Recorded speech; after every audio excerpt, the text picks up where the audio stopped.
Nothing like grilling up some fresh electronics boards in the morning.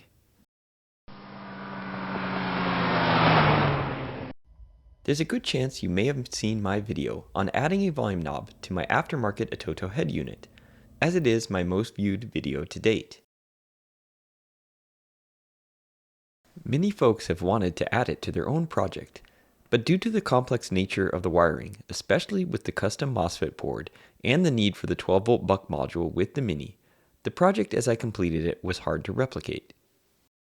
That's where I've now decided to create a custom Arduino Shield that can easily be replicated by myself or anyone with some experience with electronics.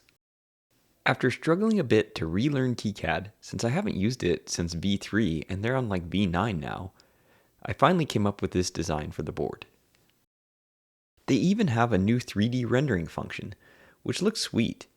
We'll see soon how close it is to reality, as I shipped off the designs to make the PCB and order the components at this point. As I showed earlier, the PCBs looked great when they arrived. So great in fact, I quickly applied the solder paste to the board and laid on the components, forgetting to film that step. While I didn't record placing the components on the board, I did record the fun part of using the pancake griddle to reflow the solder paste and complete the SMD soldering.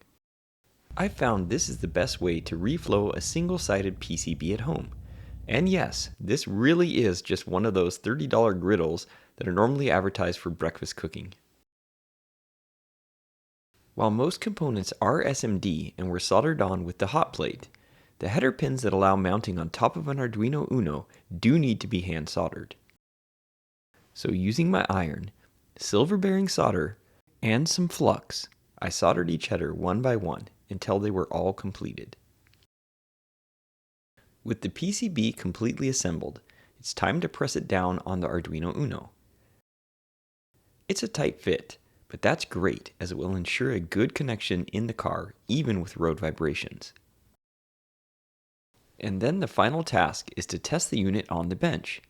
Since I don't have an extra head unit lying around, I use this green LED. Blinking when turning the knob or pressing it is the correct behavior. The unit worked correctly the first time, amazing! So there's the new Arduino Shield I created for the rotary encoder volume knob. It works exactly as the original version I built, but now in a much more professional package that is much easier to deal with. For those Arduino coders at home, I did update my GitHub with your Arduino Uno support. Choosing the Uno board from the Arduino IDE dropdown now works. And if you are using the firmware at home, please make sure to also grab the Cruising Geek Common Library and paste it into your Arduino library folder. Finally, for those wanting to buy a complete plug-and-play unit like the one in the following pictures, then feel free to reach out to me here or at my Instagram or Facebook page, listed in the description to this video. Thanks for watching. Godspeed.